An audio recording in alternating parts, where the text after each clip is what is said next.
Olá, seja bem-vindo. Esse é o canal do Seminário Martin Bucer e eu sou o professor Tiago Santos. E este vídeo é para você que deseja saber mais, aprender mais sobre a liturgia do culto do Advento, do culto de Natal ou do culto da Natividade. Assunto da maior importância da nossa fé cristã. Nós estamos no mês de dezembro e celebramos neste período a chegada do Filho do Homem, do Filho de Deus, de Jesus Cristo. E nesta celebração nós cultuamos de forma temática, pensando nos ensinos bíblicos do Velho e do Novo Testamento que anunciam a vinda de Jesus. E eu quero falar um pouco com você sobre isto, quer dizer, sobre como nós pensamos o culto, como nós organizamos o culto, sobre o porquê de nós fazermos um culto que seja voltado para o tema do Advento. E eu entendo que este é um assunto que traz alguma dificuldade. Eu admito isto porque há muita associação, por exemplo, do calendário litúrgico com o catolicismo romano. Há uma parte da tradição da igreja cristã, especialmente da igreja evangélica, que também tem resistência com a celebração do Advento, do Natal, da Natividade, por fazer associação ou com o calendário litúrgico da Igreja Romana, ou até mesmo com algumas das tradições antigas do paganismo. Por exemplo, alguns que vão associar a data do dia 25 de dezembro à Saturnália, ao culto romano, do Deus do Sol Invicto, de Aureliano, no ano 274, e alegando ainda que o Natal, nesta data do dia 25 de dezembro, passou a ser celebrado na ocasião em que Constantino aparece, o imperador cristão, que estabelece o cristianismo como uma norma para o império, e passa então a adotar um calendário cristão nas principais datas de celebrações pagãs. Quer dizer, há muitos que têm feito essa associação e por isso apresentado assim, alguma resistência, alguma dificuldade com o argumento de que é alguma coisa boa a celebração da Natividade. Bem, essa é uma conversa longa, e vale muito a pena pensar um pouco nela e estudá-la, não é o propósito nosso hoje. Eu não vou revisitar a história para tentar desfazer essas associações, embora eu pense que isso é algo que é importante, que a gente faça, quer dizer, que a gente visite o que a história realmente conta para que a gente possa determinar se é realmente assim. Eu quero antecipadamente dizer que eu já não consigo mais trabalhar dessa maneira, quer dizer, fazer esta associação, já tive essa impressão lá no passado, mas agora já não penso mais assim.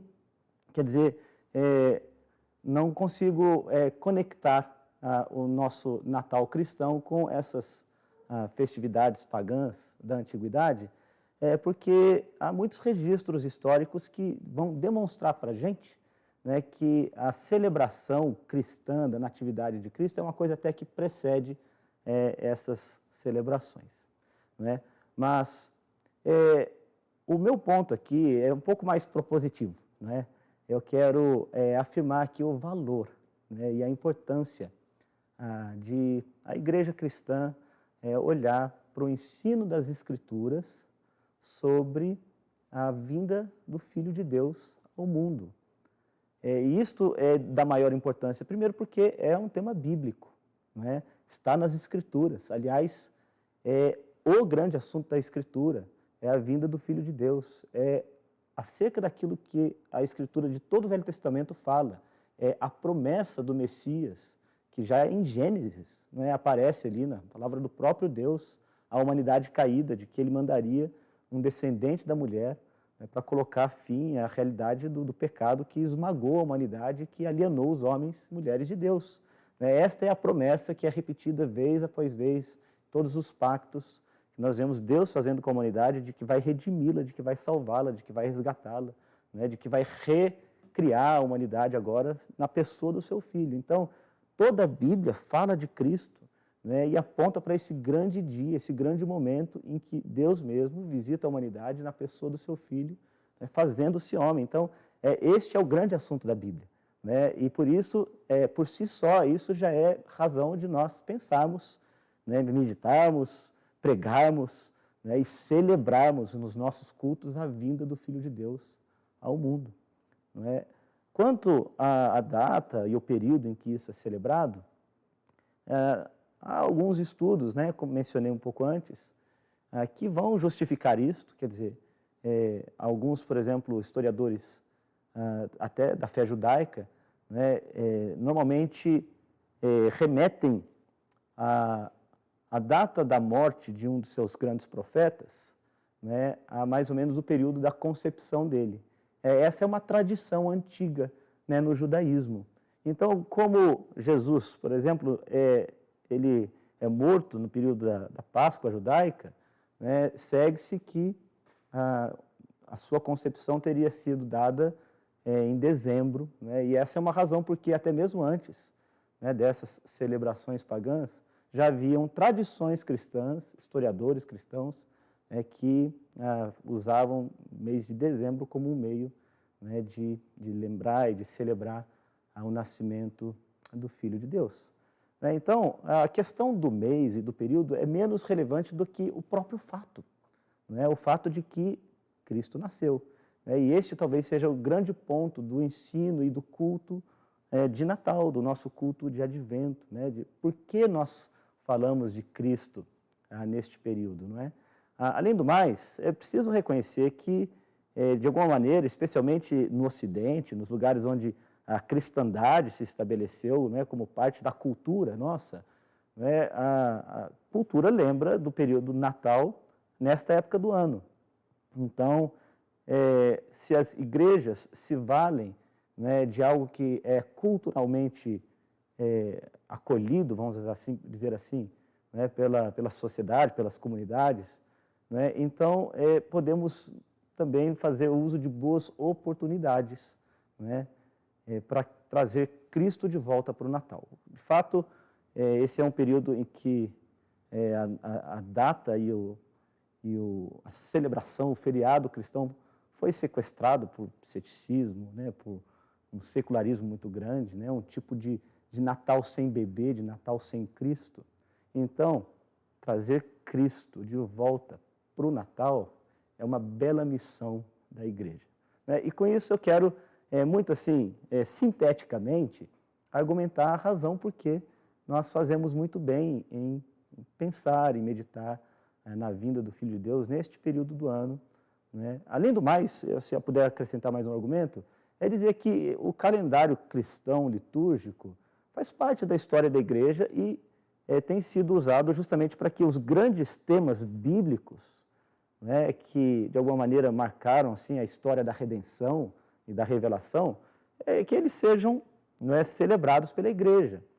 Isso é algo que a igreja da antiguidade realizou e que até mesmo a igreja da reforma continuou, né, com ênfases diferentes, né, com datas diferentes. Por exemplo, Martinho Lutero mesmo, ele preservou o calendário litúrgico, tendo eliminado a geografia, por assim dizer, né, aquelas datas mais ligadas aos santos católicos, né, mas preservando os grandes temas bíblicos como parte do calendário litúrgico, vendo nisto uma oportunidade de trazer esses grandes temas das Escrituras, né, para o púlpito, para ensinar o povo de Deus. Tá? Bem, e com isso, então, eu quero oferecer, assim, dessa forma sintética, um argumento da razão por que, né, nós fazemos bem em pensar na vinda do Filho de Deus através dos nossos cultos, né? Nós podemos pregar Jesus e o seu nascimento neste período. A gente tem nas Escrituras do Novo Testamento, especialmente nos Evangelhos, particularmente o Evangelho de Mateus e o Evangelho de Lucas, relatos que contam para a gente essa história, que contam a história da Anunciação, que contam a história do nascimento de Cristo, que contam a história das circunstâncias em que isso se deu. E o fato de o Espírito de Deus ter inspirado os autores bíblicos para que registrassem que A vinda de Jesus é o cumprimento da esperança, da escatologia, é a consumação da fé, não é, que era simbolizada até mesmo por todos aqueles aparatos do sacrifício do Velho Testamento. Quer dizer, isso tudo, como a gente depois lê em Hebreus, né, encontra o seu momento mais alto na vinda do Filho de Deus, né, o fato de que o Espírito quis dar isto para a gente, que os escritores bíblicos registrassem isto para a gente, é também um argumento para que a gente visite esses assuntos com essa reverência e com o desejo de ensiná-lo para o povo de Deus. E há muitas boas maneiras, né, e sábias que a igreja pode se valer, né, para que neste período do ano, período do Advento, período, né, em que celebramos a vinda de Cristo, a gente visite esses temas, né?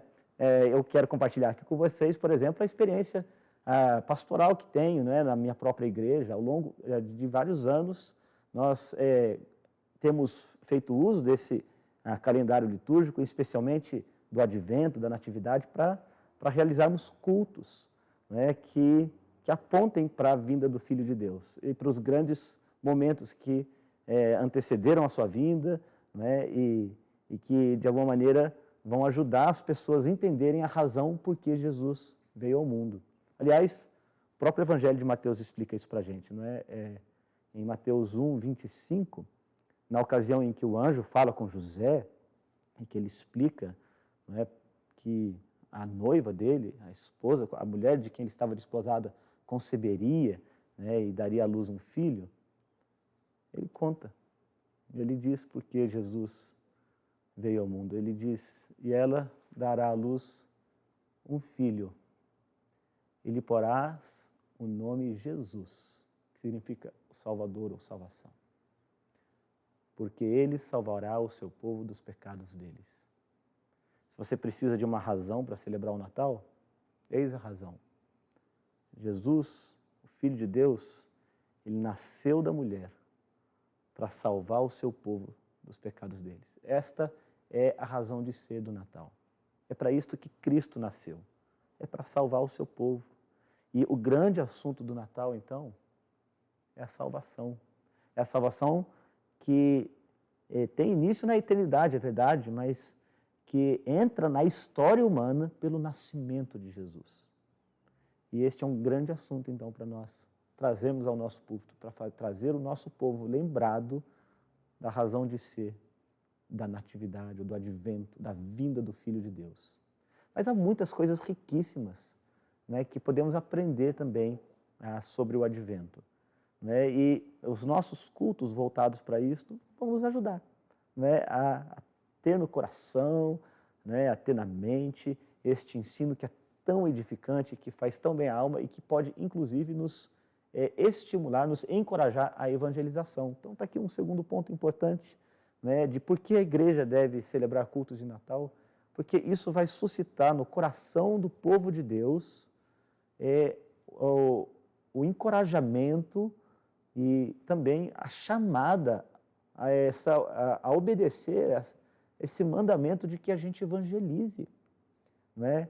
Que boa oportunidade para chamar vizinhos, para chamar amigos, para chamar parentes, muitos deles talvez nem cristãos são, ou se são cristãos nominais, né? Para que participem daqueles nossos cultos em que a gente canta, a gente ora, a gente celebra, né? A gente até enche o nosso espaço de certos símbolos que vão remeter para esse ensino tão maravilhoso de que Cristo veio para salvar o seu povo dos pecados deles.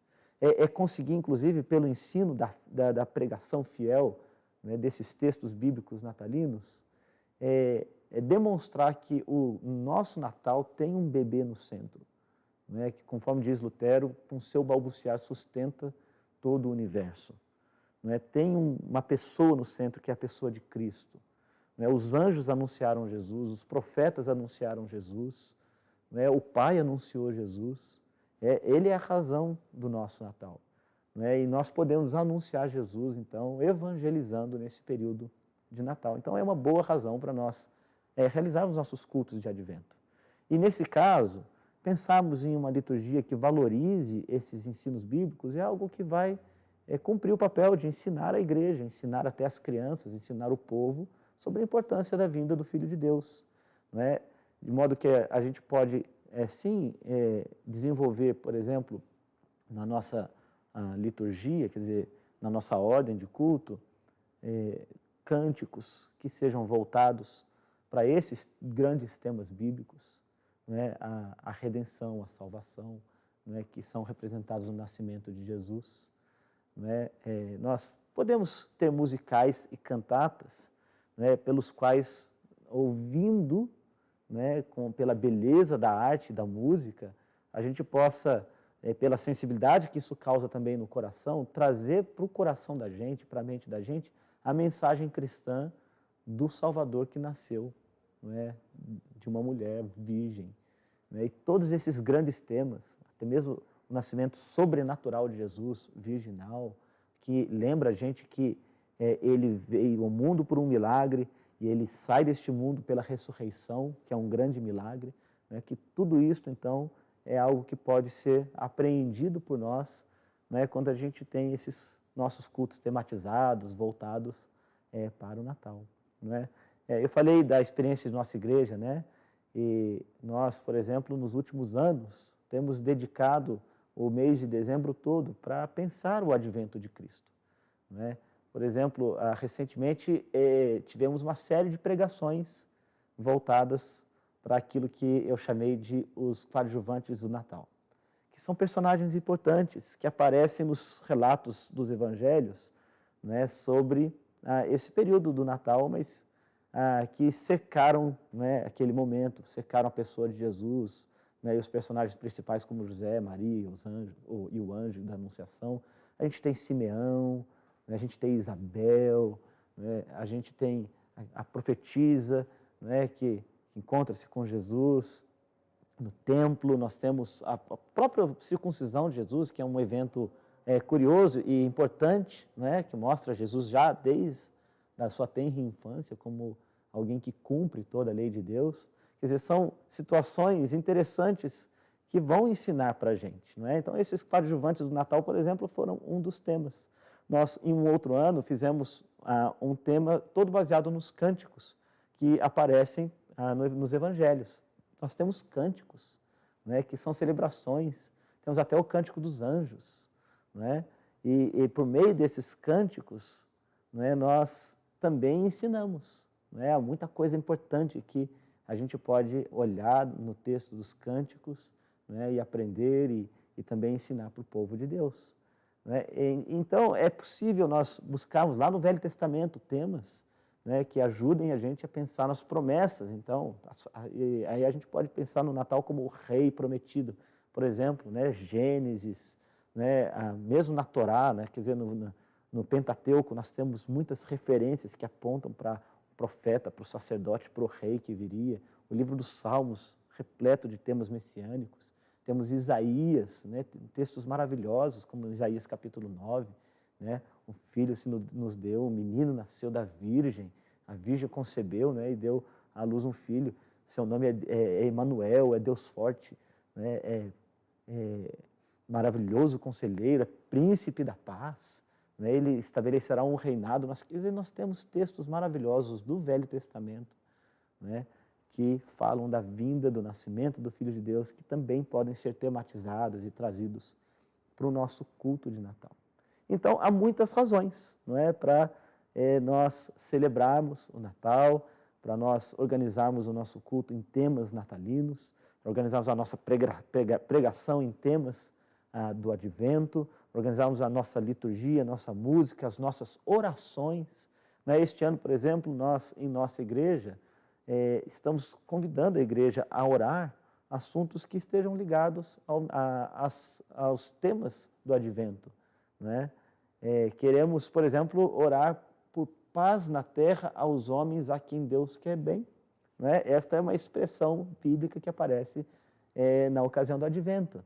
E, bem, eu quero, com esta breve conversa, né? Eu estou considerando isso aqui um bate-papo que eu estou tendo com você, não é? Trazer algumas ideias, deixa eu usar uma expressão aqui, lampejos de sapiência para você, tá bom? Para que você pense em como organizar o seu o culto na sua igreja, né, valorizando o advento, né, a vinda do Filho de Deus, né, como algo que é bom, como algo que é bíblico, como algo que é santo, como algo que é edificante, como é algo que encoraja a nossa evangelização, como algo que ensina as nossas famílias, ensina as nossas crianças, né, e que, de alguma maneira, né, vai valorizar um grande tema bíblico, né, e que vai servir para a saúde, para a edificação da igreja. Né, eu quero que Deus abençoe muito você, que Deus abençoe a sua vida, que você tenha um culto abençoado nesse período, cultos abençoados nesse período do Advento, né, e que Deus dê a você uma feliz celebração do Natal, né, junto da sua igreja, junto da sua família. Deus te abençoe.